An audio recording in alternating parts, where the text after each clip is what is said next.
This is our program for the week of June 2nd, 2025.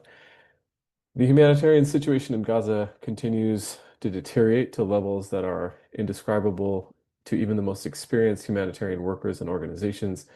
And in a recent interview with the BBC, the head of the International Red Cross called it worse than hell on earth.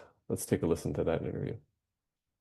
In Gaza earlier this month, and in April, you made some remarks, and among those you said that Gaza was hell on earth. Has anything changed? It has become worse. Humanity is failing in Gaza. It is failing. We cannot continue to watch what is happening.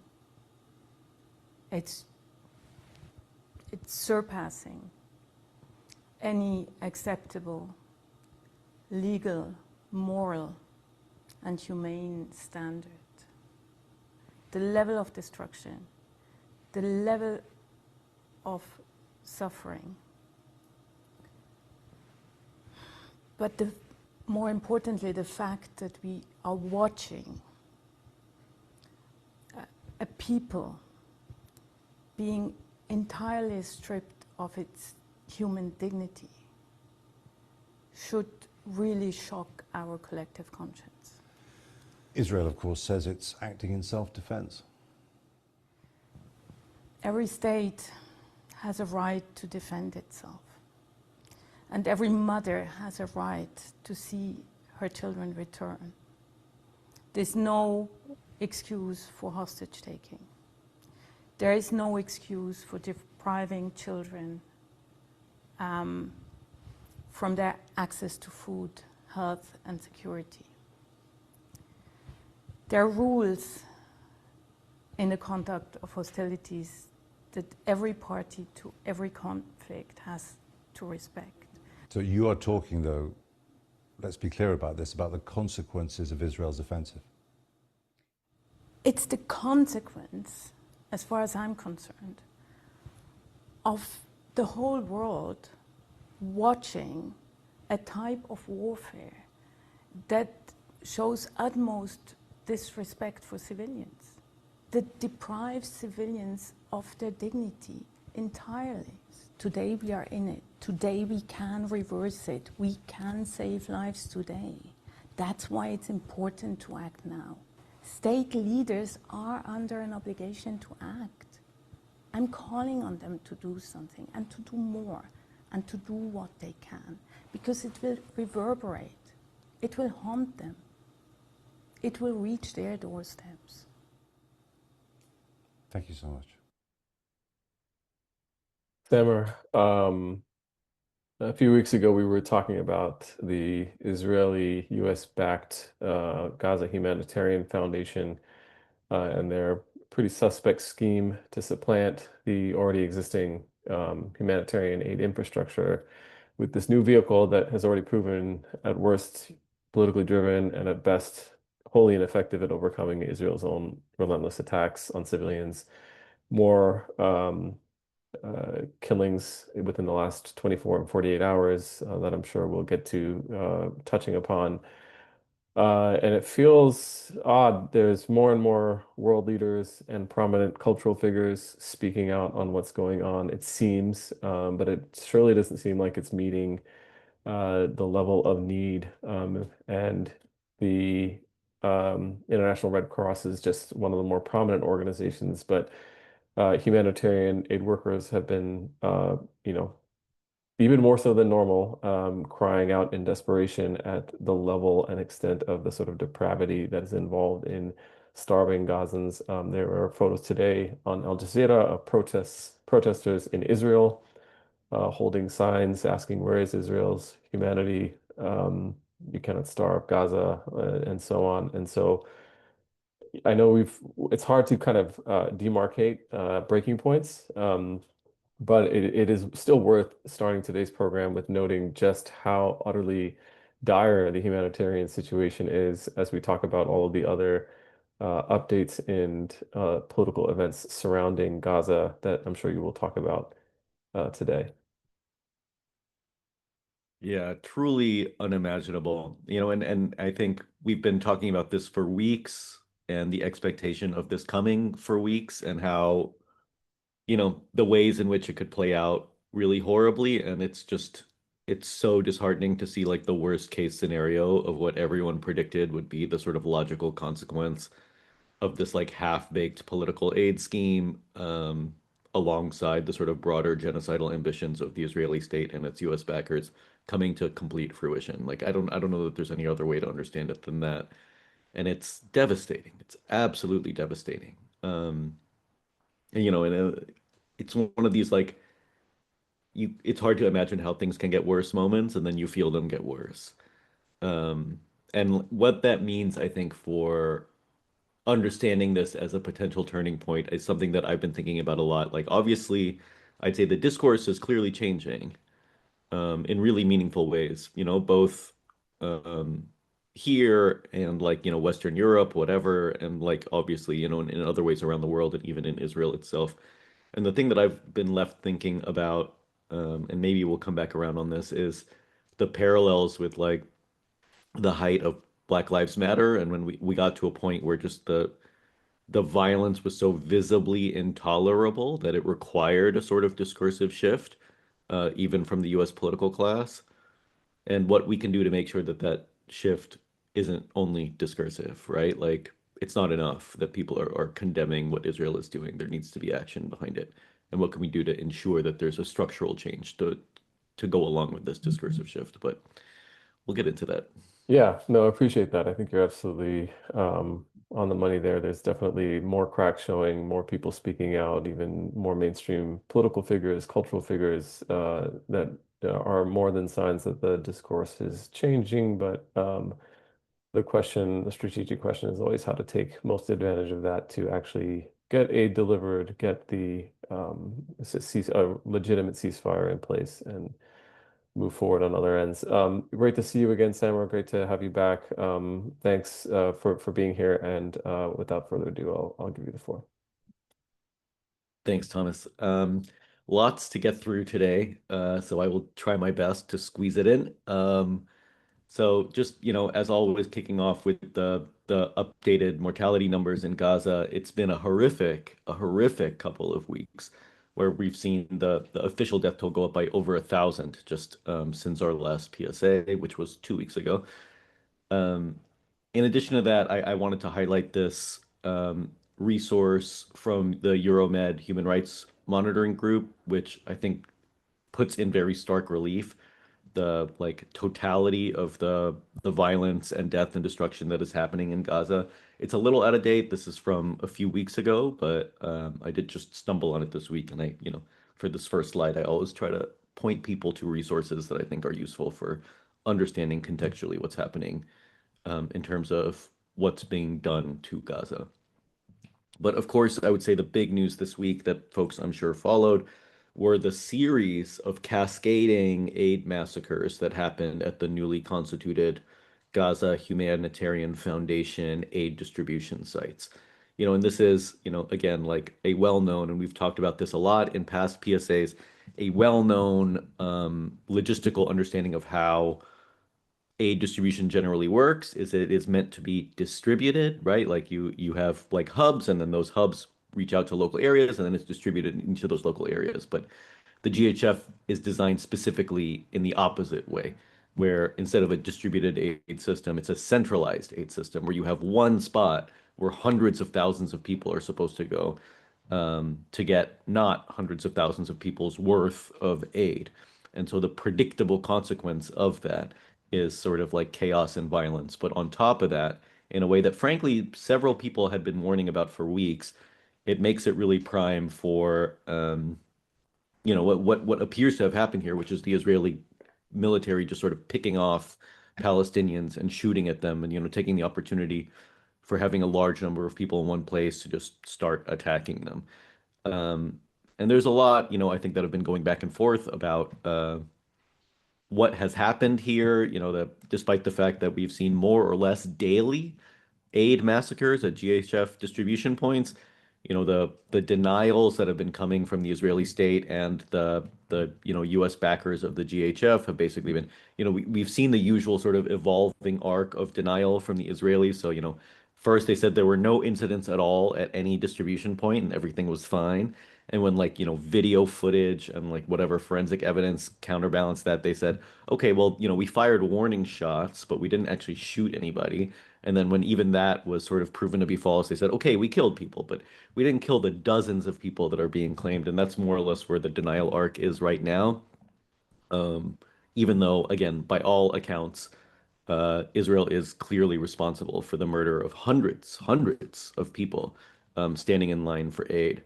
And, despite these sort of very wide condemnations that have been coming from the UN and basically, like every country on earth, the GHF continues to say that they've actually done nothing wrong, that nothing bad has happened at their sites. We'll get into some of the details there later, but just to say that like the pushback, I think, on this, given the sort of scale of the horror of it, has been really immense.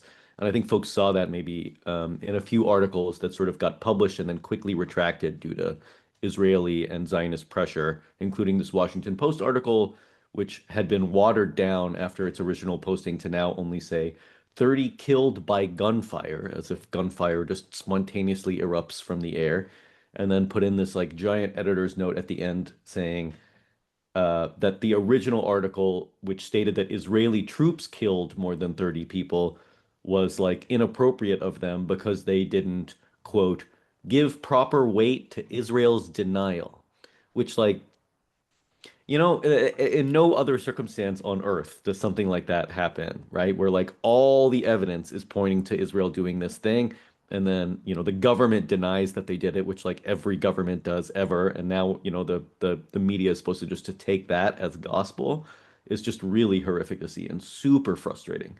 And in the context of that, particularly when you understand that media organizations conducted independent investigations into what happened and determined that, in fact, it was the Israelis, or it was very likely the Israelis, that were responsible for all of the deaths at these distribution points.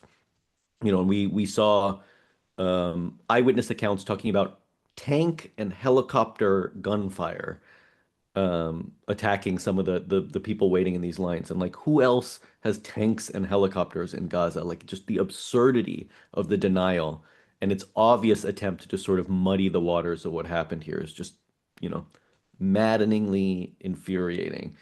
And it worked, right? It worked to the extent that these media organizations pulled back a lot of their reporting, and even, like even organizations that didn't pull back their reporting, like the BBC, the White House put out some claims saying that the BBC pulled its own story, even though it didn't. There was some, basically the BBC found some like thing circulating on social media that wasn't from the aid distribution sites and said that this isn't from the aid distribution sites, and that's the only thing that they pointed out. But yeah, that's getting too into the weeds. But the a key thing that I think is really important to understand here is Israel and the United States and the GHF have sort of built this infrastructure around the supposed idea that they had to do this because Hamas was stealing the aid that was being distributed through normal aid distribution channels. And everybody on this call, I know, knows that that is not, in fact, what was happening. But interesting to note that, the former U.S. ambassador to Israel under Biden said this week that in private, in actual meetings, the Israelis never even made the claim that Hamas was stealing aid. Like, it was purely just a public talking point that was never even backed in like internal meetings or whatever.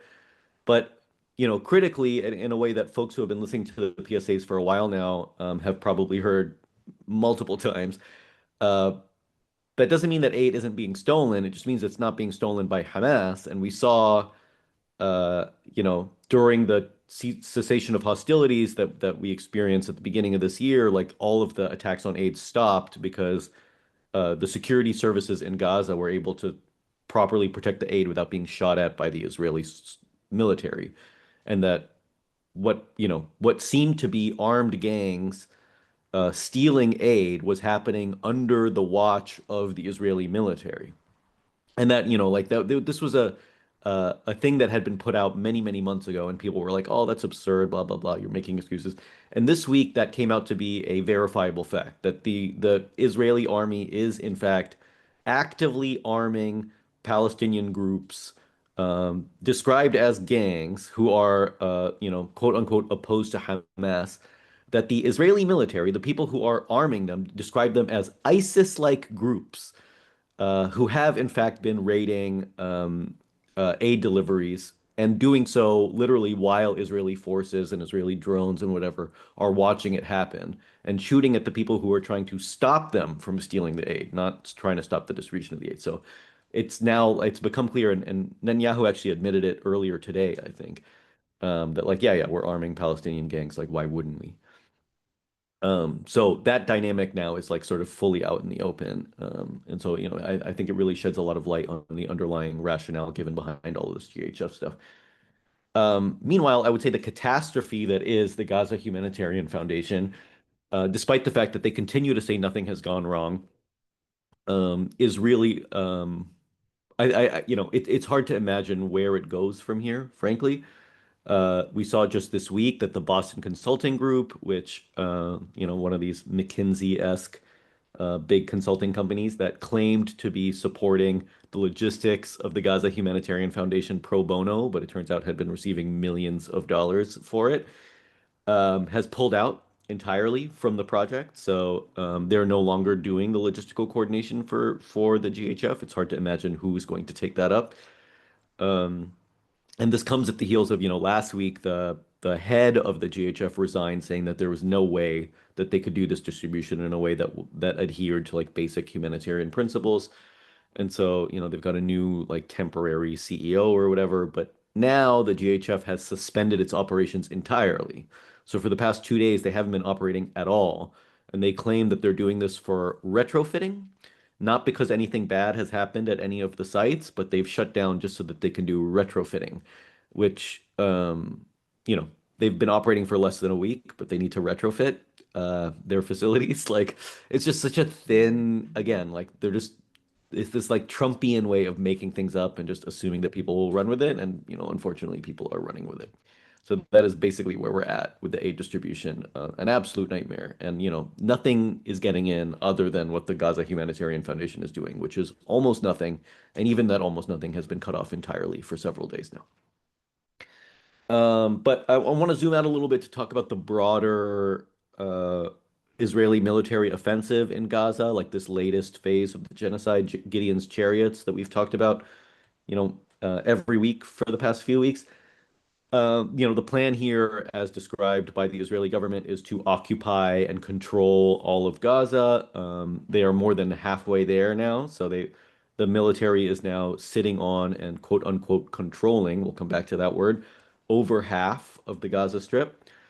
The plan is to control over 3/4 of it within the first 2 months of the operation, and so, they're running behind schedule for reasons that we'll get into, but it is as horrific and destructive as people thought it was going to be. And I think this drop site article that talks about the specific destruction of Gaza's schools is really telling, definitely worth a read. It references a Guardian investigation that is also very interesting. And they actually interview some Israeli soldiers on the ground. So I highly recommend you give that a read. It's a very telling, but of course, very difficult to read article about what Israel is doing in the areas that it's taking over.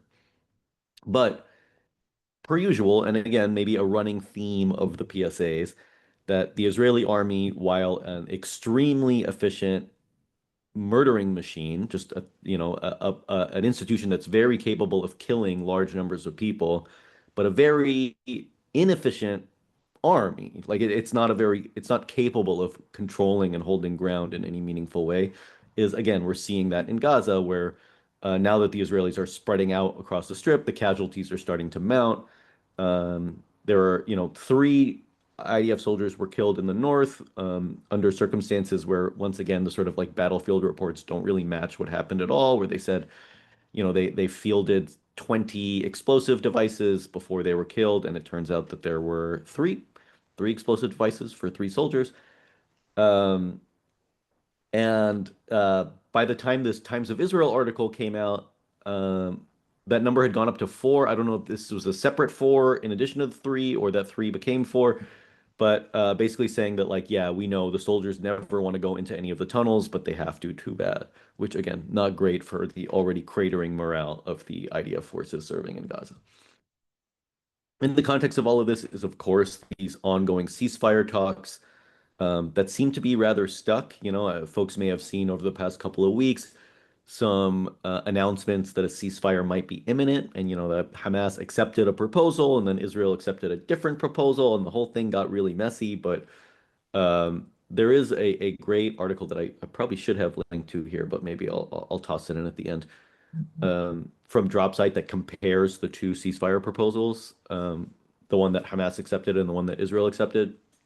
And, you know, obviously the US is going along with whatever Israel wants in this circumstance. So despite the fact that a Steve Witkoff generated proposal was the one that Hamas broadly accepted, when they realized that Israel wasn't going to accept it, they pulled out of that and then, came up with this new plan, basically shortening the period of a cessation of hostilities and stripping out any language that guaranteed or basically, uh, created the conditions for the extension of that temporary cessation into a permanent ceasefire. Basically, Israel is not agreeing to anything that would lead to a permanent ceasefire. And so the thing that Israel agreed to, that is currently the thing that is on the table, so to speak, and the one that Hamas said they haven't rejected, they're just looking for changes in, basically lays out a plan for a 60-day cessation of hostilities, an exchange of prisoners, and some really super soft language about the possibility of negotiations that might lead to something more permanent. So basically, it doesn't hold Israel to account for anything that would extend this beyond the 60 days, which Israel doesn't want. It wants a 60-day pause and then to go right back to the slaughter. And it certainly doesn't want to remove its troops from Gaza. The most interesting thing, I think, about the difference in those two proposals, and this has been talked about by a few articles over the course of, I think, the week prior, is that the Hamas agreed proposal included language specifically stating that Hamas was going to like remove itself as a governing entity in Gaza and transfer political control to like an international body who would manage the political affairs and the governance affairs of Gaza. And that's the one that Hamas agreed to. And by the time we got to the Israeli proposal, that language had all been stripped out.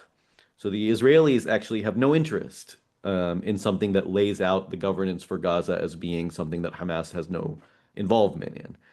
And this, seems a little counterintuitive, but actually makes a lot of sense when you consider the fact that the Israelis don't want anybody governing Gaza, right? So the idea of transferring it to an international group or whatever is really anathema to them because they want to be the ones who are controlling Gaza. And if not them, they actually want Hamas to stay there as like the boogeyman that they can use to justify their ongoing genocide. And then, of course, this week there was a ceasefire resolution calling for a permanent ceasefire in Gaza that every single Security Council member state, all 14 of the 15, I think, voted for. And then the US voted against it, and the US has a veto. So the US vetoed that permanent ceasefire resolution at the Security Council. A good reminder, I think, and we talked about this in the last PSA, that for all of the Trump's really mad at Netanyahu rhetoric, at the end of the day, the US continues to back them to the hilt. In the context of all of that, I think we are seeing some really important, growing global condemnation in interesting and somewhat novel ways. This opinion article in Haaretz, is enough, Israel is committing war crimes. Note, they won't say genocide, they will say war crimes. Isn't new in and of itself. There have been many op-eds in Haaretz basically accusing Israel of committing horrible war crimes in Gaza. But this op-ed is written by Ehud Olmert, the former prime minister. So it's worth noting at this point that like literally a prime minister of Israel is accusing the state of things that, if students in California say that, they get accused of anti-Semitism, but like the prime minister of Israel is allowed to say it. And then this Ken Klippenstein article, I feel like, again, is one that's really worth a quick read. It's a very short article that talks about a sort of leak of the intelligence report on what happened at the shooting at the Jewish Museum, where the two Israeli embassy staffers were killed. And it's fascinating because as always, like U.S. intelligence agencies are not exactly good people, but one thing we can rely on them for is to sort of give an honest or like an assessment that's based on like their actual assessment of things as opposed to sort of like a broader propagandized version. And this intelligence report, that only applies for internal reports, obviously. But this intelligence report basically gets into the reasons underlying that the shooting of those two Israeli embassy staffers. And it's worth noting, one, anti-Semitism doesn't even come up in the report. I don't think they even use the word. They say that it's clearly motivated by the Israeli-Hamas conflict, but more importantly, they get into the ways that the intelligence community understands this attack as being a product of what they call the enduring resonance of the grievances of people against what Israel is doing in Gaza. And the idea underlying that, the idea of the enduring resonance of the grievances, is basically that like people are protesting and protesting and protesting, and the political systems aren't changing. And when that happens, it breeds, what the intelligence community calls radicalization, and it's a predictable consequence of the fact that like when the system is not doing the thing it's designed to do, which is respond to the desires of the overwhelming majority of people, then certain people, start to go off and do things on their own. So, as our anti-Zionist Jewish allies have been saying since this happened, like we need to understand this in the context of the genocide, and to see this as a predictable consequence of the failure of the U.S. political system to respond to the genocide.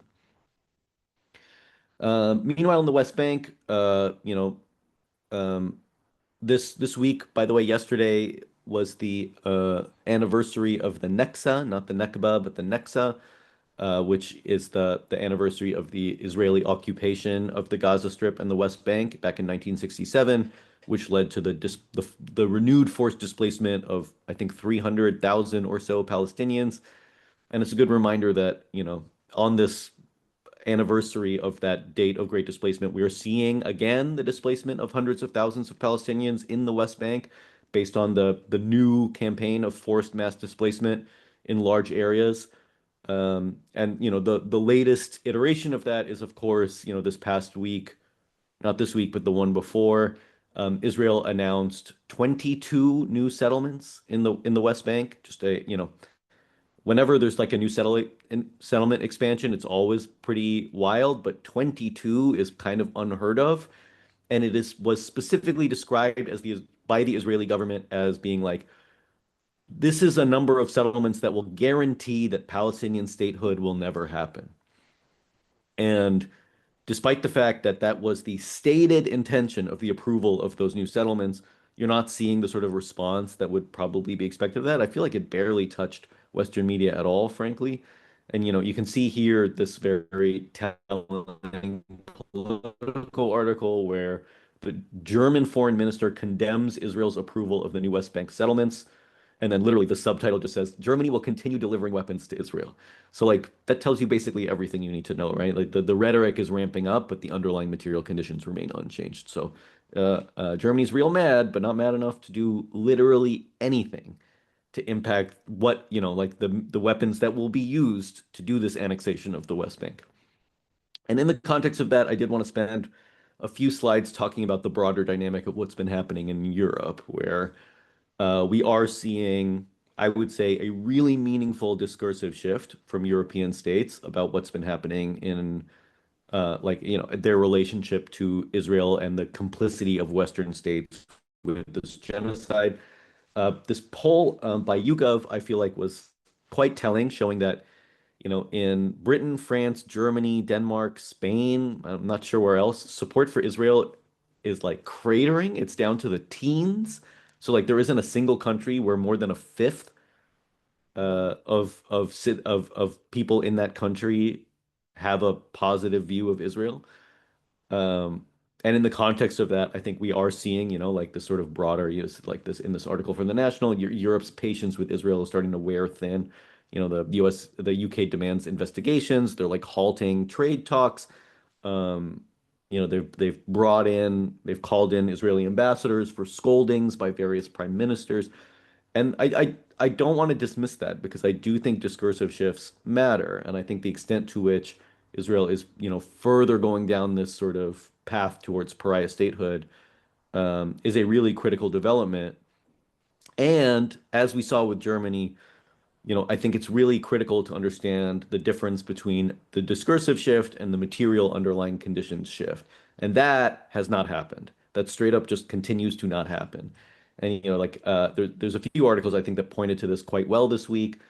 Um, this Haaretz article talking about, the renewed push by Europe to buy Israeli weapons, particularly just in this past month.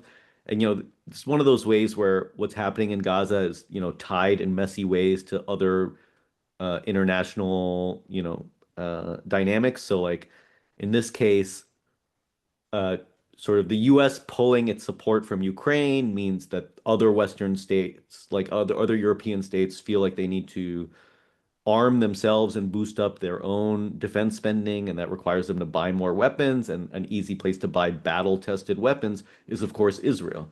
And the Israeli economy is like continually shifting towards basically being buoyed almost entirely at this point by its weapons sales. It's the only thing that's keeping the Israeli economy afloat. And it's been gangbusters, right? Like they've been selling more weapons than ever because they've proved the efficacy of their weapons by murdering 100,000 people. And at the same time, we're seeing, like, for example, the EU invites Israel to join this Brussels meeting for EU southern neighbors. So later this month, the foreign minister of every member of the EU will be meeting with the Israeli foreign minister, like as if everything is fine. So again, despite all the rhetoric, like the normalization of relations continues. And I think that's a really critical point that needs to be attacked in the coming weeks and months. In Yemen, just to really quickly note that, we had said back when Trump announced that ceasefire that it clearly wasn't going to impact the Houthis blocking of ships going to Israel, and it wouldn't stop their attacks on Israel. And sure enough, we are seeing both of those things materialize. Yet another round of missiles have been fired at Israel just this week, and no one, not no one, but almost no one is using that Red Sea shipping lane for fear of Houthi attacks. And the Houthis have said that they will attack any ship that they believe is, you know, implicated in the genocide. So that's broad enough that I think that most shipping companies are just avoiding it altogether. In Lebanon, some of the biggest attacks yet since the ceasefire sort of collapsed. It's still like kind of tenuously holding, despite the fact that Israel has been violating it every week. Where once again, Beirut has been bombed. And this Electronic Intifada article, I think, does a really good job of talking about how the push to disarm militias in Lebanon is the sort of like doomed campaign. But there's some interesting dynamics there that's worth getting into.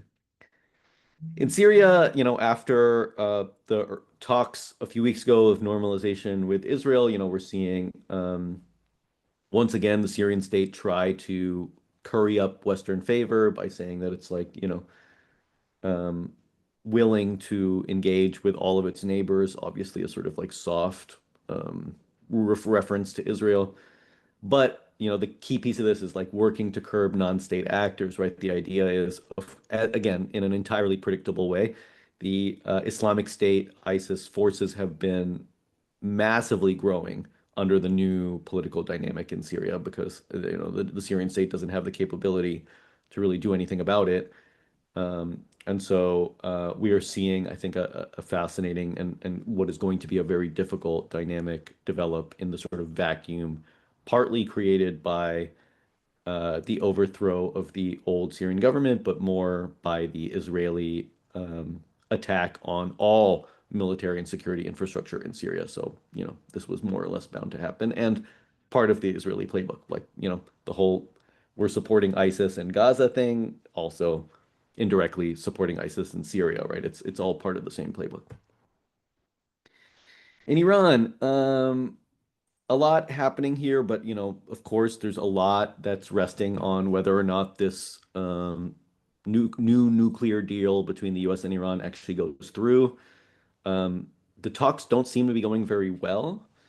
And I did want to note just very quickly that the New York Times, I think, took a kind of bombastic uh, angle here, saying that like Iran's supreme leader calls U.S. nuclear deal proposal nonsense. Makes it sound like, okay, there's no way it's going to go through. But what Khamenei was talking about, the Ayatollah of Iran, was specifically a plan about other Gulf states providing enriched uranium to Iran as opposed to Iran enriching it itself. And so I think there is room for negotiation here, um, in a way that, you know, could result in an agreement sometime soon, but I don't know. It's not looking great, but there are really important dynamics that are happening here. And Israel has supposedly said that it won't attack Iran until the negotiations are over. So that's something, I guess. I wanted to expand the bubble a little bit just to quickly talk about what's happening in Somaliland, because I actually think it may have some bearing on what's happening in Palestine. It looks like it's possible that Somaliland, which is, you know, the northern part of the country of Somalia, which has effectively been operating as an independent state for, you know, well over a decade now, might get international recognition in the coming weeks. And it looks like the Trump administration is spearheading that effort and may recognize Somaliland as a distinct country from Somalia. It's possible that this is somehow related to the idea that Somaliland has sort of intimated that it might be willing to take in a large number of Palestinian refugees. So there might be a quid pro quo happening here, but you know, I think it's a little early to say. Um, and you know, this is all speculation. So to the extent that a mass displacement could happen, Somaliland at this point seems like the most likely location, but again, there's no infrastructure or capability to actually do that in a meaningful way. So I wouldn't be too concerned, but you know, it's definitely something to look out for at this stage. There's also developments happening in Morocco with the EU's recognition of Morocco's control of Western Sahara, which is like, you know, another colonial land grab. But and how that relates to Morocco's relationship with Israel, but that might be a topic for another time.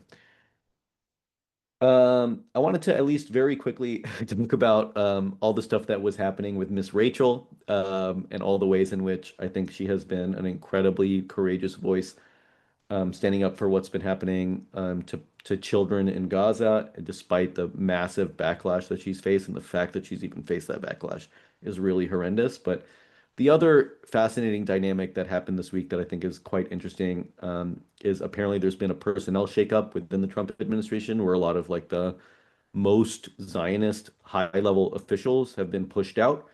And again, this isn't because Trump is suddenly sympathetic to the Palestinian cause in any meaningful way, but I think it does mark an ideological shift in the orientation of the Trump administration in a way that still is extremely supportive of Israel, no question, but maybe in a more like America first kind of populist, isolationist kind of way. So it'll be interesting to see how that administration shakeup actually plays out in terms of how policies change.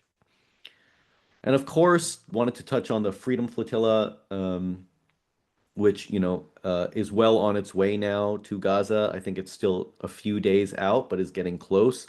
And the Israeli Navy has now been mobilized to block it. So, you know, millions of dollars and dozens of warships are now being deployed to stop Greta Thunberg and like 10 other people on a small boat. And the one thing that I did want to lift up here, because I feel like it's such an incredible moment of how the fight for Palestinian liberation intersects with all of these other things. A story that, at least for me, seemed to go a little bit under the radar was on its way, the Medellin, the ship that Greta Thunberg and you know these other people are on, um, encountered a group of fleeing refugees from Libya, and the Libyan Coast Guard was in pursuit of them, trying to bring them back to Libya.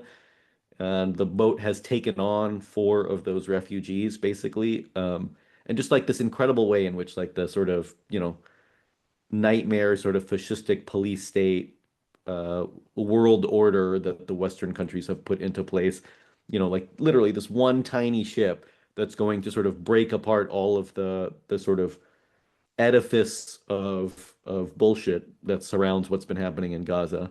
On the way, also encounters and shatters the edifice of like how Western Europe understands what's happening with refugees and things. So They put out a press release about it, and the whole press release is actually really thoughtfully written. Again, highly recommend a quick read on that.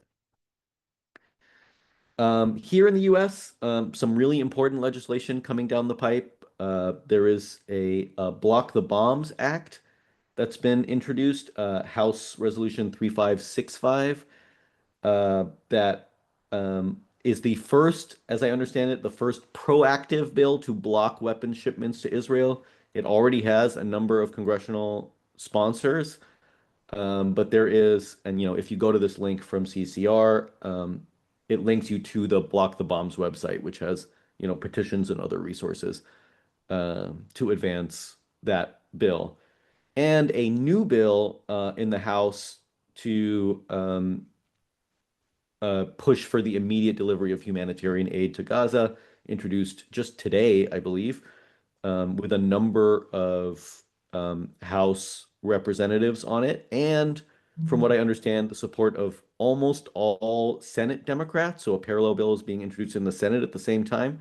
So, like, it's a kind of a thin bill. Like, yeah, urging the immediate delivery of humanitarian aid into Gaza isn't saying all that much.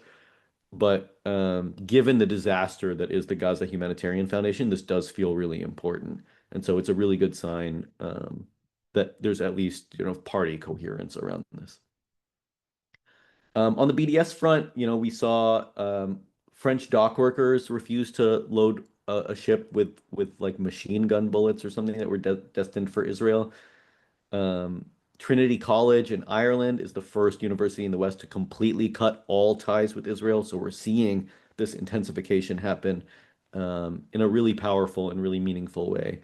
And I think it's really important to build on some of these victories to keep that BDS momentum accelerating as it has been. And I often like to sort of close out with any new polling that comes out about what's been happening here. And this one was particularly striking from the Pew Research Center that shows global perceptions of Israel and how unimaginably bad they are. Not just in the for like global majority or global South countries, but in Western Europe and the United States, right? The United States possibly, one of the countries with the most favorable views of Israel by far. But like you look at Western Europe and it's 2-to-1, 3-to-1 negative views of Israel, and most of them very unfavorable as opposed to somewhat unfavorable. And then this other chart on the right that shows the ideological difference in how people perceive Israel. So like even in the United States, you can see at the left, it's at 74%, and even the center, it's at 60%. And so the only reason it's somewhat low is the right is dragging it way back. And in other countries, that distinction isn't quite as big, right? I mean, in Australia, I guess a little bit, but in most other countries, right, left, or center, they all hate Israel, which very understandably, given what's been happening. And so just to sum up, uh, this new level of offensive in Gaza, between Gideon's Chariots campaign and what's been happening with the massacres and the aid lines, it's just really impossible to deny the genocidal intentions of what's been happening. And you can sort of see, I think, people reacting to that either by coming around to saying this is totally unacceptable, or in a lot of cases by not saying anything at all. And I think it's really important that those people who are not seeing anything at all are forced to take a stand and say something publicly about what's been happening, because the enablers of this genocide need to be held to account. And they can't hide behind their silence in a moment like this where the genocide has become so intolerable. In terms of the aid game, I would say that Israel has somewhat successfully muddied the waters around what's been happening with those aid massacres, but the truth is still coming out, and I think it's really important that that story be told, and that media is held to account for reporting this appropriately and responsibly. And so when you see any media backpedaling, now is a great moment to send them an angry email or you know razz them on social media, whatever it may be, just some pressure for them to report things as they actually happen. And, given what's been happening this past week, I would just say don't count on Europe to come to Palestine's defense. Despite the shift in rhetoric, the material conditions remain unchanged, and that needs to be something that gets pushed. And then lastly, here in the United States, there's a lot of legislation moving at both the state and federal level. We talked about some of the state stuff happening in the last PSA. In case you weren't there, please go check that out. And I think there are big implications for a lot of that legislation, both in terms of how they impact our ability to organize here and what's happening in Palestine on the ground. And so this is a good moment to plug into a lot of the stuff that's happening. And, there's plenty of organizations here working on that stuff. Would recommend that you reach out to them. In terms of upcoming events and actions, not really an event, but I just wanted to note that AROC's summer program is coming up soon. They are accepting applications on a rolling basis. So if you know any Arab youth that want to spend some time, learning how to organize and engaging with the community, I would encourage them to apply. And then next weekend, AROC is hosting a Eid celebration in the park. I know Eid is today, happy Eid, but next weekend is the celebration. So not this Sunday, but the following Sunday at Presidio Tunnel Tops. But you do have to RSVP. So please come for food and community and games. It will be lovely, and I hope to see you there. If you want to hear about other events, please check out the AROC calendar at bit.ly/Gaza events. If you want text updates, please text PSA to 833-633-0604. And check out the Palestine Media Tracker for the articles that inform this analysis. You can sign up for a weekly digest of these articles at palmediatracker.com/signup. And that'll do it. Samara, thanks so much. That polling data is remarkable. And given where we started with the International Red Cross chief saying that the world can't keep standing by and not doing anything, it's just remarkable that there is so much disfavorable opinion globally that we should be at a point where it can be mobilized into decisive action on these points that are most needed, humanitarian aid and a ceasefire being the top two. We will be back next week, and we will have the PSA recording up today, and we will stick around for just a few minutes to answer any outstanding questions in the Q&A. And thanks for joining us, and remember to share this resource with colleagues and comrades that can make use of it. We'll see you next week.